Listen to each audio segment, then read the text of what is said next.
What are good wipeouts from movies? Go. The one that comes to mind all the time. I'm writing this down. When you talk about a wipeout, is always in Home Alone when they step on the micro machines and they slip and they go flying at the same time. Because that is every night when I leave my kid's bedroom in the dark. It's and they flip the different ways and they're just like slipping on them and they can't get up. That's like the meme that I always see on Instagram of like a mom who's like, you try to burgle my house. Do you have any idea how many Legos are on the floor? Yeah. Just try.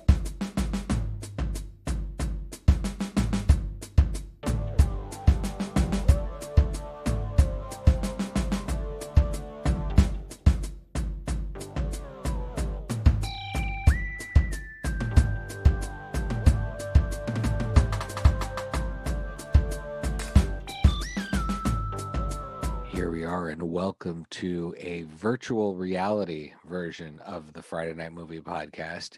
Get your Oculus Quest 2 goggles on and you will be able to be sitting in Becky's living room with her while we record this. No, I'm totally kidding. Shai, do you think I'm in my living room? No, I don't. Is that where you, that what this looks not like? an ad. It's really hard to tell, Beck. We're not actually doing that, but I'm going to ask how my sisters are doing, and after that, I'm going to tell my Oculus story. For those of you who follow me on social media, have seen just a glimpse of the story. But there's a lot to go along with that. But before we get to the Oculus story, but after I remind people to rate and review us on iTunes, and if you rate and review us on iTunes... I rated and reviewed, and I didn't get a sticker yet. I rated and reviewed 3 years ago. Screenshot it and send it to me? No. Becky, those are the instructions. Get with it. I thought it was honor system. Send it to me. Honor system. No, it's not the honor system. The honor, definitely not with you. You will get a sticker. Already send some stickers off to Gato, one of our amazing, awesome, all-time greatest listeners. Dude. Here we go. So part of the fam. Exactly. Part of the F&M fam. Lily, how are you doing? Well, I was like... I feel like my whole entire being is 2 steps forward, 1 step back. That's all I'm going to say. You are a calamity. You are a calamity. Jeez. Like ever since you broke your wrist in 1986 or whatever that happened, God. You've been a How many calamity. broken bones have you had? Enough broken bones that the hospital almost called Child Protective Services on Mom when we were kids. Like that's not a joke because that's like a serious, scary thing that happens to people. But like also that's how many accidents you got into as a kid. Right. So I'm finally feeling like myself, feeling a little bit better. And we go for like a little walk / hike in the mountain area. And the terrain is not even, but I'm wearing sneakers and should be doing all right. And I wiped out so mega like that. The only thing that will make me feel better is if we come up with all the best wipeouts from movies, so I feel better about myself. I screamed so loud that I nearly erupted the volcano that I live on. Was it the type of wipeout like when we were living in Montreal and you would go sit on like, what was it, the pedestrian only street? Is that Prince Arthur? Yeah. And you'd sit in the window and you just watch people slide on the ice. And that was like an activity when you were young, when you were like, go get like a beer with friends. You just sit and watch people fall. It was one of those things where I tripped on a rock, like as I was turning around, the arms flailing out. Like I saw myself in slow motion and just yelping. And then I landed like on a bed of rocks. It was rough. So other than that, I'm doing great. All right. Beck, how are you? Cake Wars update at my house. Last week, I believe I was talking about Sunny's. Happy birthday. Sunny's nailed it birthday cake. Birthday. And then, but then this week I really did make a Great British Baking Did you spell birthday style. Correct? No, because I didn't write anything on it. I made an 8. You also didn't send a picture of this cake. Did you draw a picture? Because I don't want to see Becky's picture that she drew on a cake. I'd much rather have her I'd much rather have her misspelled something. I drew Vlad a birthday card that the girl scribbled, in, and he gets the card. He's like, draw the card. And he picks up the card. He's like, "Oh, did Mary draw me this picture?" And I'm like, "No, you're like, yes, it was me." But I made a stunning 8-layer. You didn't send a single picture Russian, of this cake. I have a hard time believing traditional Russian honey and sour cream cake. It's really good. Imagine like a cream cheese all the hair frosting. went up on my neck whenever. Literally, Lily, you would love it. It's graham crackers and cream cheese frosting. Those are like your two favorite things. Covered in a chocolate ganache. It's more like cream cheese. It's like more like you guys have never even tried it. That's I have 100% tried it. I've 100% tried it. It's like having a Napoleon that's cold and wet and has cream cheese in between. First of all, it's an absolutely gorgeous, decadent cake. It's Vlad's favorite, and it took me like so many hours. If you want to know why I didn't watch shows this week, it's because I was just making that cake. Seems not worth it. No offense. Yeah. So that's it. That's my update, and I'm going to share a picture with you. You big dum-dums. All right. That's it. So how here's were my you, Oculus Shai? story. So my birthday was amazing. At least when I made a fool of myself, nobody was a witness. So in your case, you had many witnesses. You all just made my birthday so special. It was wonderful. It was funny. It was heartfelt, and the gift you got me, the Oculus, has proven to have hours and hours of fun. It's the VR video game thing. It's even a good workout. And I've been testing out all the various different games, and I will say there's a different range of games.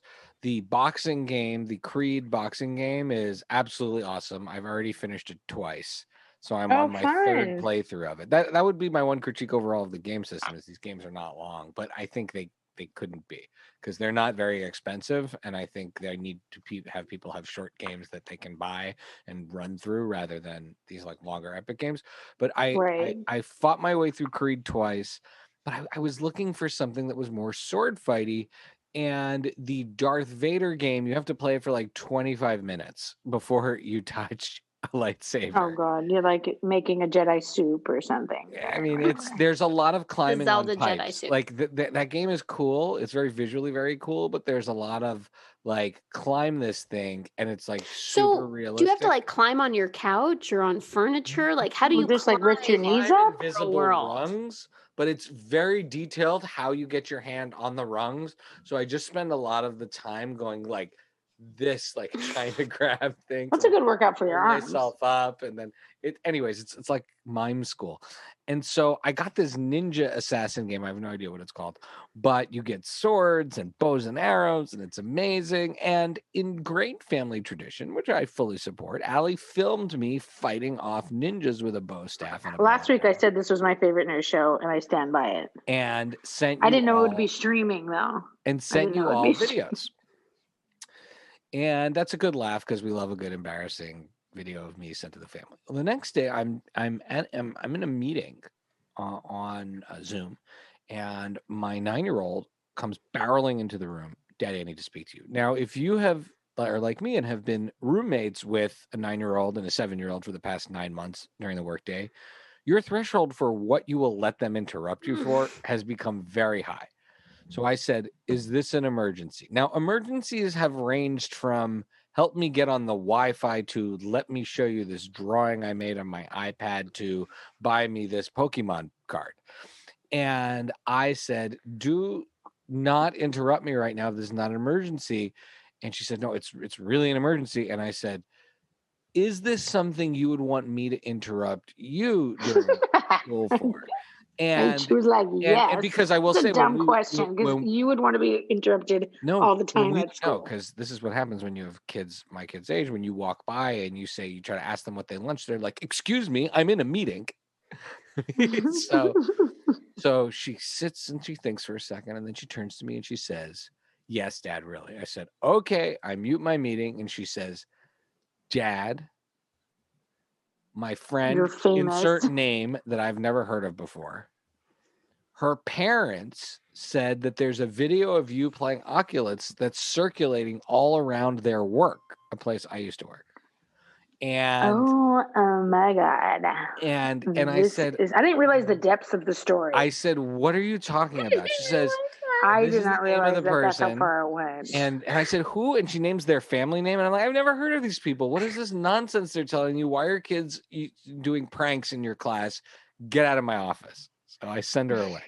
And I'm in the middle of working. So I get back to work. I'm working. And it's lunch. I come up to make the kids lunch, but I'm like, so now it's like 3 hours have passed, right? Yeah, 3 hours have passed. I'm super busy. And I come up and I said, Allie, I said, your daughter is telling nonsense. She said somehow she saw on internet. And then we sit her down like those serious parent talks. We're like, tell us what you are talking about. Like, tell us the truth, beginning to end.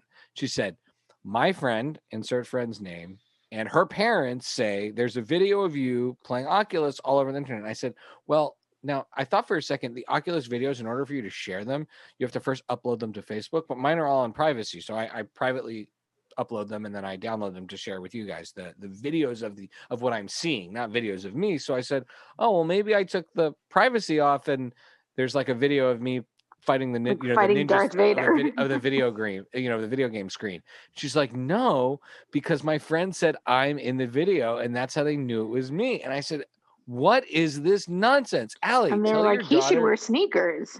Allie, tell your daughter, how could that possibly have happened? The only people that have these videos are my family, unless my family posted this on social media. So I'm thinking, oh, touche. Maybe Lily or Becky put this out. And then Allie just has this green look on her face. And she goes, hold on one second.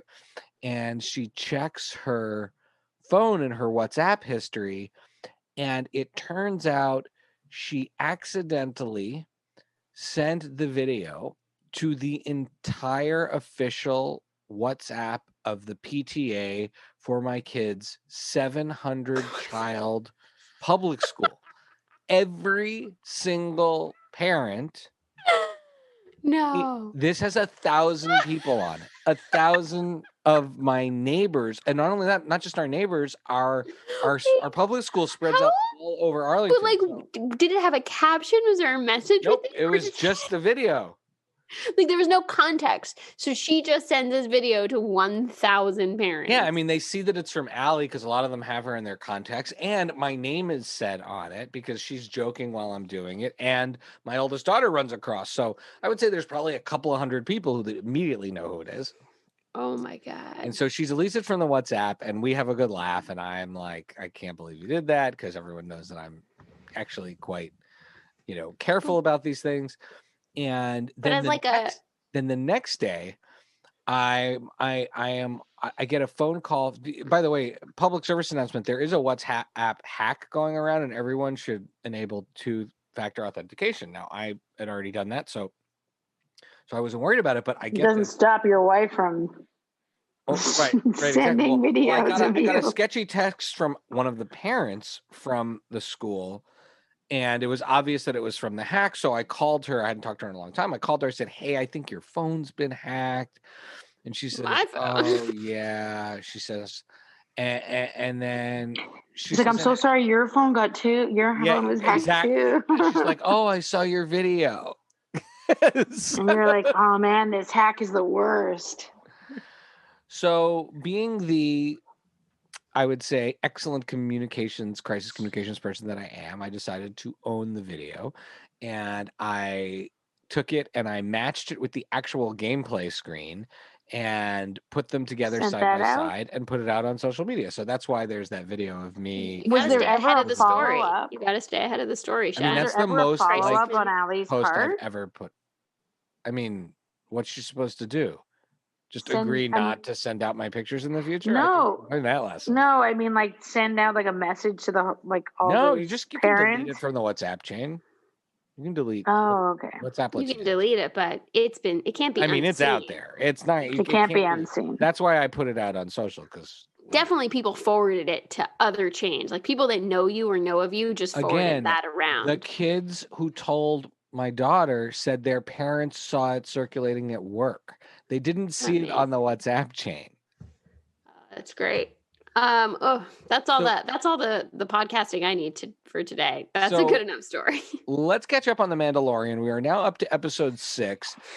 There's going to be spoilers here, but I don't want to do a recap. Let me just do a couple of key points. Ahsoka Tano has been now reintroduced into the story in what was, I think, one of my favorite things I've ever seen on a Disney since Star Wars created. Rosario Dawson perfection. The reveal of Baby Yoda's name as Grogu, and his backstory as a survivor of the massacre at the Jedi Temple, which I think is great on a lot of levels, and I'll go into that. And then the follow-up episode, which sees Mando facing off with and then teaming up with the long-rumored returning Boba Fett, as well as the other character, Fenwick or something like that. And them agreeing, them now agreeing to go team up together to go save the child, Grogu, from the Dark Troopers and Moff Gideon. The Iron Man? Iron Man, that's what I said. Dark Iron Man, yeah. The dark, sure. And so what I really want to do is I have my reactions and my overall thinking, but I think it would be more fun for you to ask your questions and then I'll thread my answers in, because this is now in a level of depth of Star Wars details that normal people aren't really following at this point. Okay, I have my first question. Okay. My first question is Grogu, the child, Baby Yoda, is a child, but is also presumed to be around 50 years old. But for a being that lives like 1,000 years, it's like a baby. Right. So he's a child.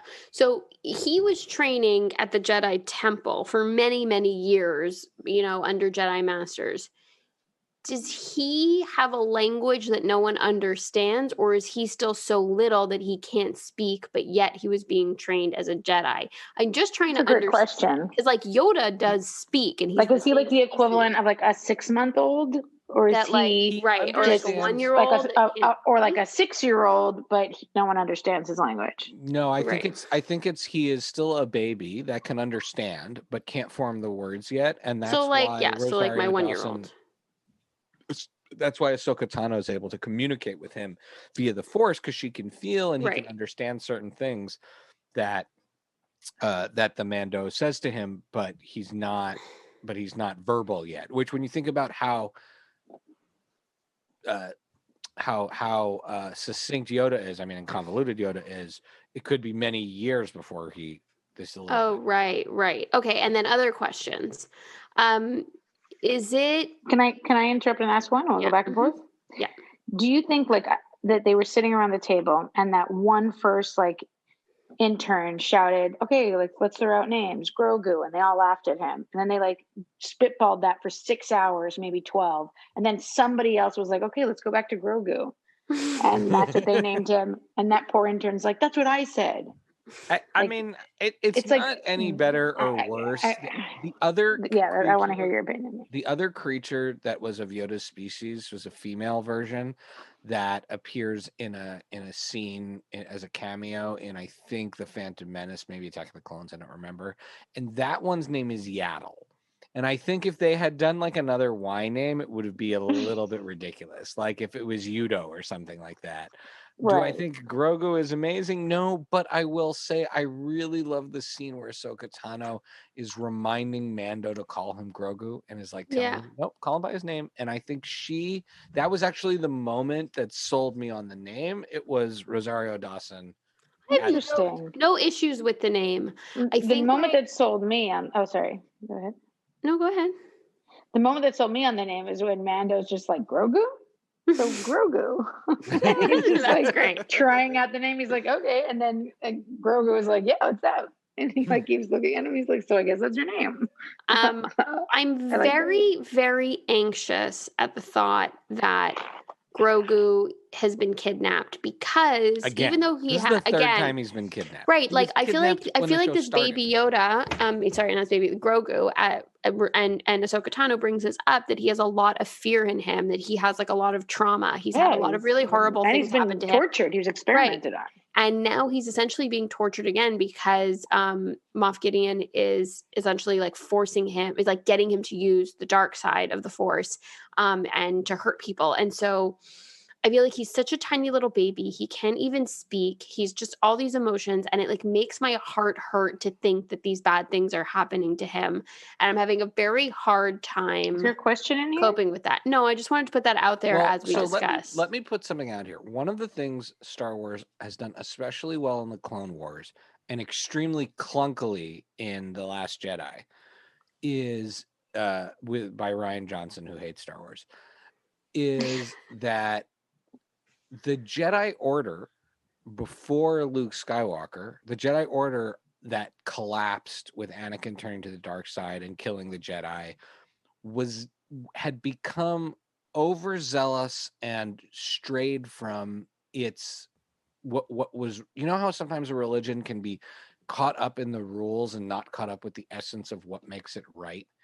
And one of the things that I find most questionable about the Jedi, and that I think we find questionable about the Jedi, because this is ultimately what happened with Anakin, is that the Jedi, in order to train those younger Jedi, took them as babies because they would never have attachments to their original family.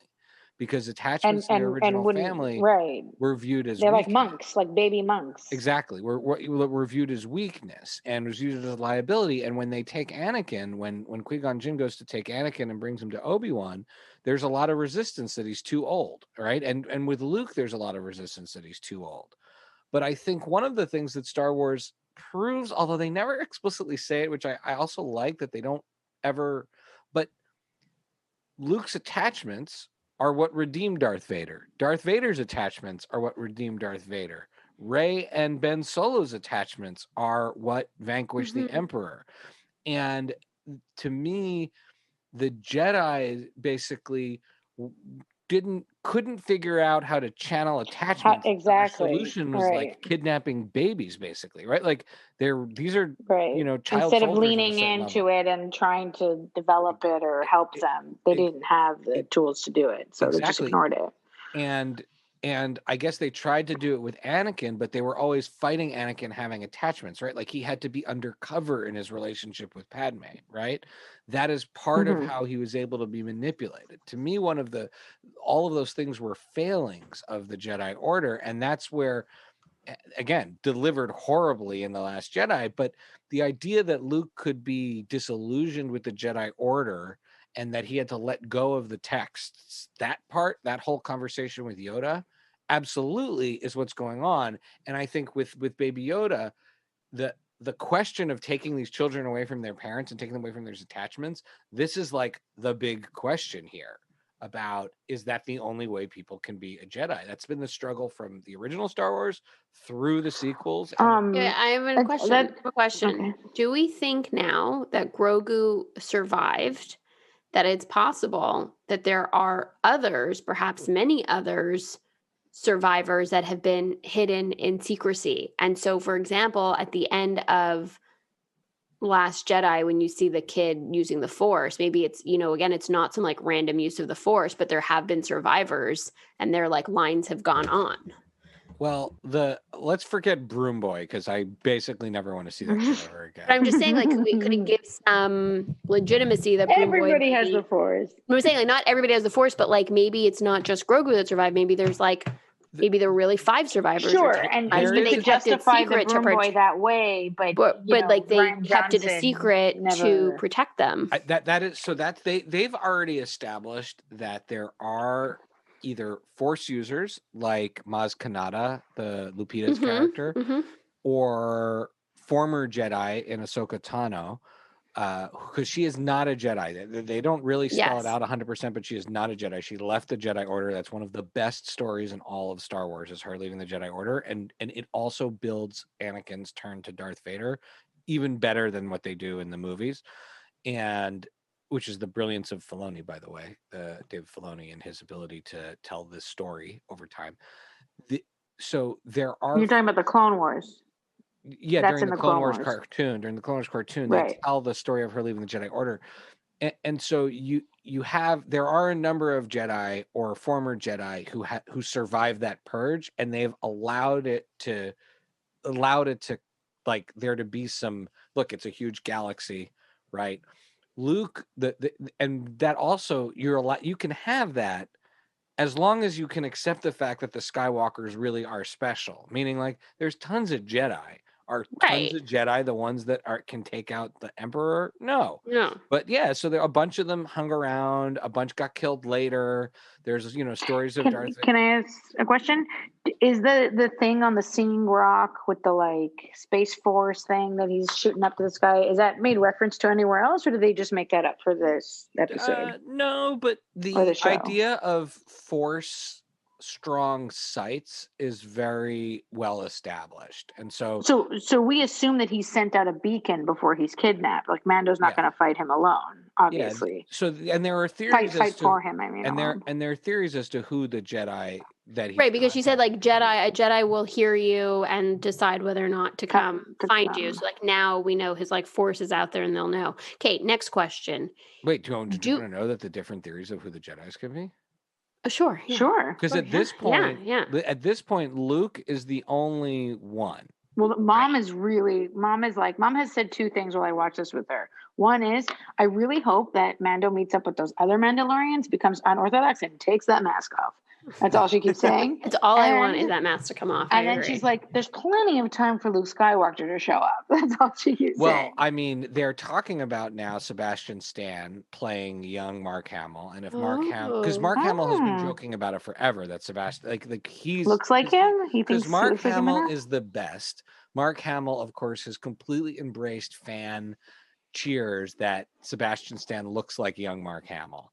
And so that's a good point. the idea that a young Mark, I love Mark Hamill, and I would like to see an old Luke Jedi stories that would be awesome. That also remove or at least retcon a lot of the stupid later canon. But Sebastian Stan, to me, who I think is wonderful as Bucky, if Mark Hamill blessed him, that's someone like the way Ewan McGregor is a perfect young Alec Guinness. It would be awesome to have that. But no, the other theory that I saw is we've never seen Mace Windu's dead body. You never saw Samuel L. Jackson's character dead. You see him fly out the window, and he has many times said Mace Windu can't be dead. Like, he's a badass, right? Like, and so maybe it's Mace Windu. Maybe an old, very injured Mace Windu trains him, or maybe they just throw in some other one. Although there are enough Jedi that they've shown over the years that you really gotta hope. Pretty amazing if they bring Luke back. Storyline. I want Luke so bad in this storyline. But wait, isn't Stan too young? Because isn't this right before Force Awakens? No, this is right after the Return of the Jedi. This is like 5 years later. Yeah, this is a few years after. So Luke is almost the same age as when he beats the Emperor. Okay. All right. So not old enough, close. I thought you said it was 16 years before Force Awakens. Something like that. Yeah. It's so like 5 years after Return of the Jedi. It's like right around the time Ben Solo and Rey would have been born, like, or right before when they were born or something like that. Okay. And wait, my next question. Okay. Yoda. Do we know anything about his species? If not, do you expect or want anything to be revealed about the species? We don't. Look, the best thing about the way these guys are doing this is that they are not overloading us with crazy amounts of retcon backstory.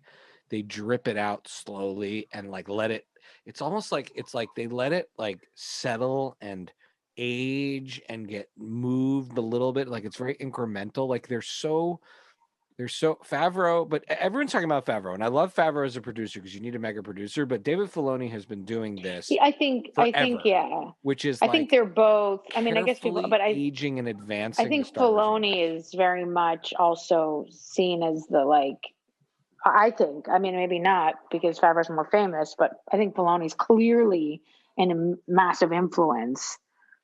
Favreau's the cinematic guy, I think. In my mind, Favreau is that mega producer that can do no wrong in Disney's eyes. That is like the protection here, and he loves and he's done such a good job. But I mean, like George Lucas himself picked Filoni, so yeah, Filoni and him. I mean, they worked together. Filoni was way back. Always should have been the person guiding the story at this point. Okay, wait. My question. you were very happy with Rosario Dawson, which I think was beautifully executed, and makeup and the costuming was just stunning. The cinematography, stunning. I loved it. And I loved just the whole thing with the village that they were saving, and there was like a lot of like samurai kind of stuff. Samurai stuff mixed in there, and the final battle between the two women at the end, or alien woman and I guess human woman. I assume they're both women, and I thought that was beautiful. Boba Fett, on the other hand, I felt very anticlimactic. Boba Fett. Boba Fett. Like you found that anticlimactic. I felt like once he got his armor back on and he was like, his kicking ass and taking names. I thought that was his great whole arc in the episode. I just mean his introduction. And she's like, and then Boba Fett fixed my stomach, and like she names him. Well, no, but if you're following, you know that guy's Boba Fett. Yeah, we've known that guy's Boba Fett from the first time he appeared at the end of the first or second episode. Right. If you're following, he's been playing him for 20 years. Well, here's the thing: is that he played his father, and he played him. He voiced. They went back and they redid the voice in the Empire Strikes Back. So when you watch Empire Strikes Back now, it has Tamora Morrison's voice and not whatever I forget the name of the American guy. Poor other guy. Okay, number one. Number two, the original Boba Fett. I will say, I don't love when they go and do that, but Tamora Morrison is so awesome, and all of the clones are based on Tamora Morrison. So no, I think he's very cool. But here's the thing: is that I guess it's not the same kind of reveal, because we've been told it's coming very explicitly, but I don't understand why the Fennec is in it. Here's my question: is it cheaper just to bring her back, which they clearly killed her in a previous episode, and you're just like, oh, she's back and has a robot stomach now, and they found each other in the desert? When she dies, the end of that episode, I need you to remind me. I don't remember that episode, but the whole point of that episode is the end of that episode, a shadowy figure walks up to her. And now it's revealed that shadowy figure that found her is Boba Fett, who's been stranded on Tatooine since escaping from the Sarlacc, however many years earlier. Right, which is, when you think about it, it's years earlier, but it's not that many years earlier. It's a few years before. He's been stuck there for a few years without his armor. So it hasn't been that long. But he knew Timothy Oliphant had it. He couldn't go back to Timothy Oliphant and get it? I mean, I don't know about that part. Let's be clear. What I love about this show and what they're doing is that it captures the spirit of Star Wars, and for the most part, it stays true to the characters and the story. But you never want to look too hard at the plot holes in any of this, right? But that's what I appreciate. Boba Fett and he's taking out 30 stormtroopers by himself with a gaffy stick with what the sand people use. He could have easily be Timothy Oliphant's character. Right. Exactly. That's there's exactly. It's so funny because I go to Mom. I was like, "Wow, that weapon's so cool." She's like, "I think that's what sand people use." And I was like, "Geez, who are you?" She's like this weird encyclopedia of Star Wars. Well, she had Shai as a child, so yes. I have one more question, but I'll let Becky go first. No, I don't think I had a question. I was just saying I liked his return fight scene. I absolutely loved the shot of the close-up of his face with the ships exploding in the background. I thought that was a beautiful glamour shot for him in that episode. I thought it was once he had his armor back on, I thought it was a very fun return. And what I liked watching him fight with the sand people stick is that you're like, oh, he's a really good fighter. So if he's that good without his armor, imagine him with his armor. And so it felt very earned. I will say that. My big thing with Boba Fett is that I've always just found Boba Fett, not Tamora Morrison, but just Boba Fett as a character, overhyped, overappreciated. He didn't really do much. He just sort of stood around like Clint Eastwood kind of character. I think it's the lore that he's this bounty hunter from these people, and everybody with his armor. Well, they're giving him something now by showing him be a cool fighter, and he has his code, and he's going to help find Grogu. They're giving him. Ironically, he's the one that, technically, he's a bad guy. Well, that's the part that captured Han Solo. That's the part he's a bounty hunter. He's a bounty hunter, and he about 5 minutes ago to us, he's a serious bad guy. Well, and he hates the Jedi because they beheaded his dad. Mace Windu beheaded his dad, which, by the way, would make a great case for Mace Windu being in the show because they have a rival. They have a rivalry. So, but everyone they're going to have to be on the same team, right? They're going to have to be on the same team. But like, I liked the way he came in at first, and that he was angry and bad because I really don't want Boba Fett to be. If Boba Fett becomes a good guy and another anti-hero for us to follow, like really, what's the point of the Mandalorian? Then the Mandalorian was just like, right, like then great. So we got another guy. So you're saying you're hoping like he's bad in the end. I think you're saying he's. I don't think he needs to be bad, but I think he needs to be like he's not someone that we are rooting for. I mean, we spent so many. I mean, I guess characters can change, but I don't know. Like, he wasn't so honorable in Empire Strikes Back. He's like, give me my money and I'll give you the guy, and he's happy to alter the deal. I don't know. Anyways, so there's that now. But overall, Tamora Morrison is so good.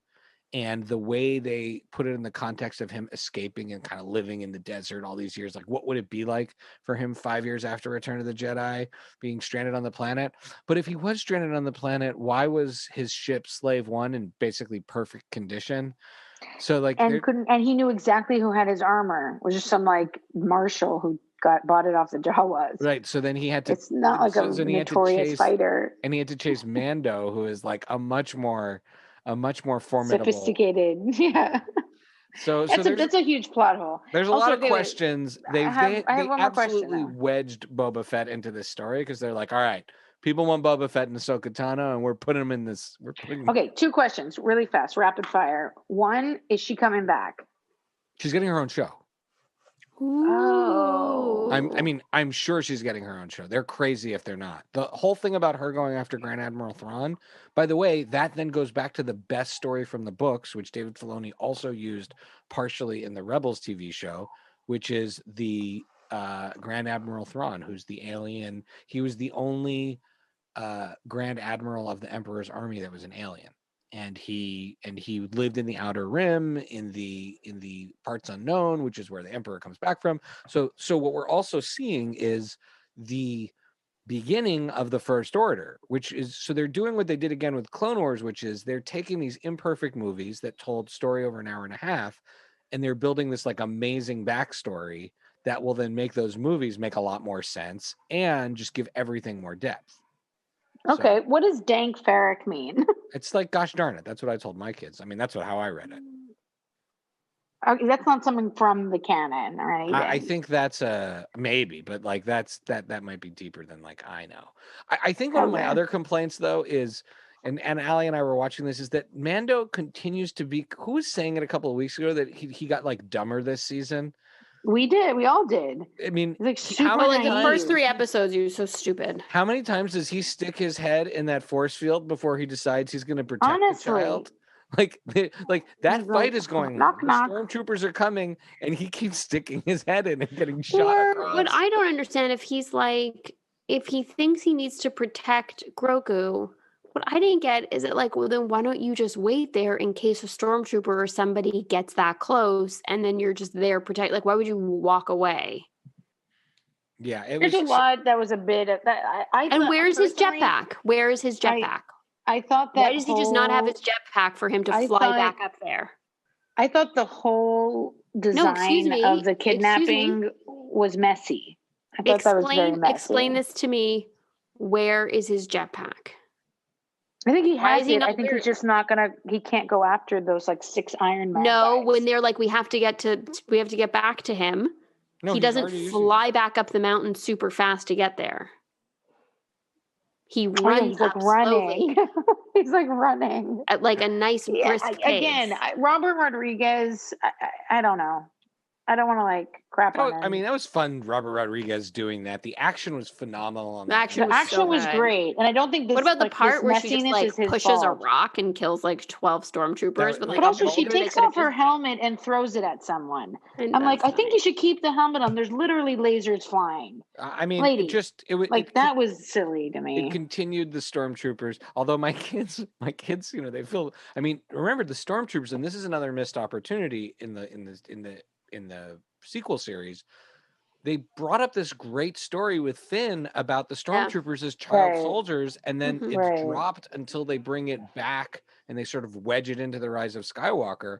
But there should have been, I mean, again, as I rewrite The Last Jedi every day of my life, aside from not ruining Luke Skywalker, they should have done a whole story about Finn and a stormtrooper rebellion. How amazing would that have been? Right. Exactly. And again, Jedi's taken as children, stormtroopers taken as children. There's so much parallel. A huge parallel. Mm-hmm. So I would say my overall thing that makes that overall I'm really pleased with what this is. Star Wars has never been perfect, but Star Wars at its best when it's Star Wars, and this feels like Star Wars. Allie likes this more than any of the other Star Wars that I've made her watch other than the originals. And what they're doing a great job with the feeling, Yoda, the music, Boba Fett, the Force, the midichlorians. Like that's what Filoni's brilliant at, is he takes even the dumb things from the prequels and he makes them better, right? All of these things are now enriched, as opposed to, and I will, you know, again, people are they're just gonna have to deal with it, as opposed to Rian Johnson saying everything you thought was wrong, all the characters you liked suck, and that is not what this is doing. It's like very earned. Even if you've got to watch a few frog eggs get eaten along the way, it's pretty good. And Oliphant as a sheriff in the Galaxy Far Away is still amazing. And I know Cobb Vanth is a little bit out of place, but I totally loved it. All right. Let us move on and speak about what we have been watching. Recs and shout outs. Lily, what do you got for us? What do I got? I'm gonna make you guys feel bad. Before we go on, I just also want to say I have no idea that last scene in the last episode where Mando is with Cara Dune again, Gina Carano. Oh right, that's what I had in the about being a marshal. I was like, is this a flashback? Like, what's happening? That's like found footage from like they didn't have enough money. I was like, there was an entire episode where she's clearly the new marshal of the town and living there and working there. They have like it's mentioned. They have seen each other before, and he shows up and he's like, "Hey, I guess you're a marshal now. I guess you're a marshal now." She's like, "I have to abide by the law." I was like, that was 100% a deleted scene that they just reused. Voiced over his like whatever he said. Yeah, right. He could say anything and can't see his face. Yeah, that was bizarre. Very weird. And I wonder what like the nerds out there are saying, because you know, I'll do some research on that. Sorry. Now, Lily, let me know. What have you been watching? I'm going to sibling shame both of you for not watching Queen's Gambit yet. Like, are you on a pop culture podcast or not? It's just I'll take you through my daily schedule in a minute. A sexy chess show is right up Allie's alley. Just saying. And we've got to work our way to it. Alley. Yeah. So, but then honestly, it's been a slow news week here. I am treading water, so I have not been able to catch up on very much. Except, what's Mom watching? Mom is watching. Okay, so I have been watching through Mom. So like while I'm in the kitchen and she's in the living room, I have been watching Mom watch Virgin River on Netflix. Can you imagine that? That does not sound safe. Becky, the second season came out. What is it? Is it like Outer Banks? Still a virgin? She's still living on the river?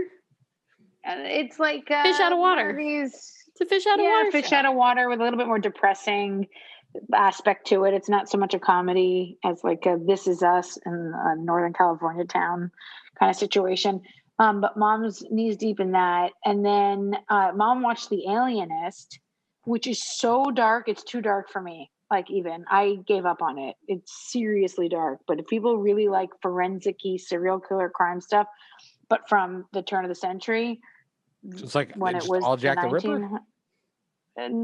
But in New York, so Jack the Ripper's London. Oh, if it's not going to be like British, I'm less interested. But I feel like if Daniel Brühl and the other main character, we like him. Wait, you're telling me a dark forensic Daniel Bruhl turn of the century mystery is too dark and not interesting? Yeah. That sounds amazing. No, I mean, Mom watched 2 seasons in a week. She just ate it up, but it's some serious gothic-y kind of stuff. So that's what she's been watching. And then we both started. He is fantastic. Mom and I both started Godmothered on Disney because I feel like that's more my speed right now. We're gonna watch that with the kids probably tonight. Looks great. I'm very excited about that. Jillian. Well, that's what I got. Is amazing. Jillian Bell, is that right? The one who was Brittany Runs a Marathon. She's amazing. Yeah, right. I think it's Jillian Bell and Isla Fisher. And she's the bad guy in 22 Jump Street or something like that. Yeah, she's fantastic. And she's adorable. So, all right, Becky, what are you watching? So I'm still enjoying my up to 2 episodes of Friday Night Dinner a night because I love that show so much.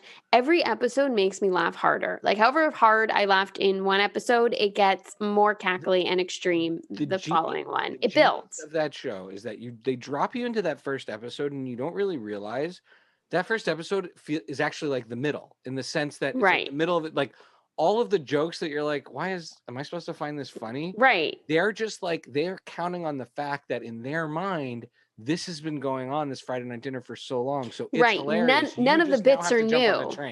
None of the bits are new. They're just new to us. And what I find, the way that it builds is females. Yes, females. Crumble. It's so good. Mom and I watched in a row 4 episodes the other day. Is that what happens is that the relationships between, the dynamics between the 2 brothers, between the brothers and the father, the brothers and the mother, as you get to know their characters better, it's not even that the relationships build. These relationships are there and deeply well established, but you're just getting more and more in on the joke. So I love it whenever the brothers team up against the dad, or it's an episode where they're pitted against each other. It's just so funny. And the more you watch, the funnier it gets, because you're getting in even deeper on their family jokes. So I'm still loving that. I tried watching, I think it's from last year actually, the Christmas movie Noel with Anna Kendrick and Bill Hader. Oh, I tried. That's a bridge even too far for me, and I love both. Because here's the thing. I love both of them so much. So I'm thinking, even if it's a schlocky Christmas movie, they're both so funny. And I feel like there is so much schlock in this movie. There's no room for either of them to be funny. And after about 35 minutes, I gave up. I was like, I am trying so hard to find the light in this tunnel of Christmas goo. But it a Netflix movie? No, it's Disney. It was. I mean, Disney's not trying too hard with its maybe the second half will get better, but so far. You know what's on my roster, and I'll report back, is the one that Amelia Clark did with the Crazy Rich Asians guy. Really good. I heard that's supposed to be but I couldn't find it anywhere. I couldn't find it on a platform. Last Christmas, which is a terrible name for a movie. Christmas tomorrow. No, it's called Last Christmas, and I think that's a terrible movie. Oh, I want to watch that. Name. That's a good. I know. If you can find out where it's streaming, let me know, please. I'll listen to your. If you're listening to this podcast, find this generic movie for Lily. Oh, yes. I heard it was by the way, I saw the ad for that movie. It looked terrible. I didn't. Okay, but if we're talking about the schlocky Christmas movies, and we all watched The Holiday. Directed by Paul Shai, you're going to watch several of these. Which one was The Holiday? Oh, that was the diarrhea one? Emma Roberts. That scene was worth that whole movie. So, all right. So those are our standards, people. So I'm still digging Truth Seekers on Amazon. It's getting actually pretty good reviews. Again, you have to be into the spooky comedy Shaun of the Dead style thing with Nick Frost and Simon Pegg, that kind of thing. But I'm digging it. But I would say in our group, that is I'm the audience for that. Maybe Lily would like it. Big Sky, this show that was on Montana that's been a lot of hype on ABC. Thoughts? What are your thoughts? Allie's digging it. I have only stayed awake for 1.5 episodes. And but it seemed like it was getting a little bit culty in the second or third episode. So so far there isn't the only character I'm interested in seems to be the bad guy, and the rest of the characters are pretty bland. But as the story's unfolding, it seems that there also might be some like weird evil cult thing, kind of like in that second season of The Sinner, Lil, maybe. And that if it goes in that direction, I'll be paying attention. But so far, like it seems like it's not Pacific Northwest, but it's west. It seems that this is filling the void that Stumptown was, and Stumptown was like a more charming fun show. Like it's just like, oh, we're in the west and it's rustic looking and there's a small town and a big town, and I would have rather seen more Stumptown. But the biggest gem moment, because you know me, I'm like always paying attention to what stuff from the 90s like I never got around to seeing, was last night. Allie and I were just going through the movie collection, seeing what we had, and a movie called Pacific Heights, starring Matthew Modine, Melanie Griffith, and Michael Keaton. I don't know why. I've never heard of this movie. I remember when it came out because I remember the commercials. Those commercials were always really creepy. Michael Keaton, as well as a small part by Mako, who is the voice of Uncle Iroh. So that was pretty awesome. And it is set it's a 1990s San Francisco real estate rental thriller, kind of rental thriller. Kind of is that a genre? Kind of along the lines of those movies like Unlawful Entry, and where whatever is going on is like the bad guy is using the law that protects people who should be protected, but to protect them. Like, I feel like on one hand, the movie has some really like ham-handed, but ahead of its time messages. For example, the main character, Matthew Modine, and Melanie Griffith are very suspicious of this black man who wants to apply to be their renter, and they make him fill out an application and a credit rating, thinking that and the Matthew Modine character, is said, oh, these minorities, they try to make you think discrimination and not give a credit check. And so they don't take that guy, but then the Michael Keaton character comes in flashing thousands of dollars around and essentially scams his way into being their tenant. Like, his entire like scam is not 100% clear, but it's essentially he moves in, uses the eviction laws in his favor to basically make you look crazy until you have to leave the house and give it over to him, and then he sells it and stays rich. But so again, like when you think about sounds lovely. When you think about this, but it's told in the like in that 90s thriller. I think of movies like Deceived, right? Like they were Shattered, right? Like it's just shown in the 90s thriller, low but high stakes kind of way, as he continues to drive Matthew Modine's character crazy, and Melanie Griffith kind of saves the day, so she's awesome in it. And then of course the character that they discriminated against at the beginning, the black guy, turns out to be the policeman whose help they need later in the movie. And he's like, bet you wish you'd rented to me, which again, like because of the way Matthew Modine like behaves at the beginning, we weren't really rooting for him anyway. We were like, like, who cares about this guy? Who cares about this guy? And so I think when you like to take a step back and talk about how this is a real thing. I mean, there are many real stories that obviously that it hasn't happened to me because of the privilege that I enjoy and we enjoy, but where I know people, because of the color of their skin, they've gotten a different mortgage rate than when someone doesn't know their color of their skin, and that's really horrific. And I think this movie does speak to that, which again, totally ham-handed 90s kind of way. But it's also fun to see Michael Keaton as this like devious, crazy. I think we've learned a lesson here. More Michael Keaton. More Michael Keaton for sure. And always I'll take him as Michael a good Keaton. guy. I'll take him as a bad guy. Like, Keaton is just fan-freaking-tastic. There's also some Beverly D'Angelo in this movie that makes no sense. Like, this is a movie that's 90 minutes long, where they definitely cut out parts of the story, but you're okay with it because you're like, what more could I have really needed to know? Like, I get the gist of what was happening here.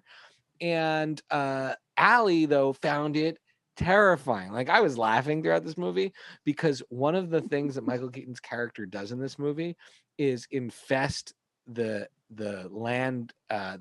landlord's like a building with cockroaches. And Allie's terrified of cockroaches, and there are a lot of cockroach scenes. So Pacific Heights, it should be on How Did This Get Made. With that, Becky, where can people follow you? Follow me on Twitter at PaperBKPrincess. Also, check out my review of our podcast by at PaperBKPrincess. Get inspired, review yourself. I'm just saying, you want to read my published works? Lily, where can it's by at PaperBKPrincess. Chichik Gomez on Twitter. And you could read one of my published works, but I reviewed so long ago. I hope there's too many reviews so that you can't find it even. I texted you guys my review, by the way. I saw it. Okay, I would like my stickers, please. I love mailing things to your house, Becky. The jankier the box, the better. Just throw like some mismatched old kid shoes in there while you're at it. Just send me half the pairs. One. I don't want both. I don't want the right and left foot. Just one of them. And you can follow me at Pancake and the number 4 table. That's Pancake 4 table on Twitter and Instagram. Follow all the Friday Night Movie shenanigans at Friday Night Movie on Twitter and Instagram, or FridayNightMoviePod.com. You can get one of these stickers, these amazing vinyl, high quality Friday Night Movie stickers. Actually, you can get more than one because we've got a few different types. If you review us on your favorite podcast platform, take a screenshot and share it with us. If you already reviewed us, that's totally fine. Get someone else you know that you're quarantining with to use their account and give us a review. And we'll send both of you stickers. You'll have so many stickers, you won't have enough laptops to stick them on. They're perfect for sticking on the back of your laptop. Also, on a more serious note, our family is supporting the NAACP Legal Defense Fund and the Equal Justice Initiative. These are extremely important organizations. Again, the election might be over, but protecting people's rights, particularly voting rights in the case of the NAACP, are really, really, really important. And so please check out those organizations, see if you can find a program that they are working on that speaks to you, and support them. And our theme song is by What Does It Eat?, of which you can hear all of their music on Spotify and iTunes, all the places where you get your music. And as the music kicks in, we dance our way out to the moon and say goodbye. I love you. Love you guys. Bye.